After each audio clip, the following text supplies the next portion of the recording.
calankeena midabkiisa alla qurxoonaa qalbigaan ku hayaayoo waa astaantii qarankeena qoriga naga tuura qaata qalinka aan isqabanno wacanaa oo qiimo badanaa calankeena alla wacanaa qabowga iyo barafkaan calankeena ka dugsadaa ISRAAC Soomaalooy ISRAAC weligaa ISRAAC waa soo saaristii iyo abaabulkii Aamina Muuse Wehliye maama Somali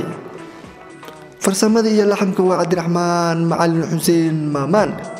fikradda waa Amiin Caamir Amiin codka iyo miraha waa Abwaan Cumar Cali Cumar Siisi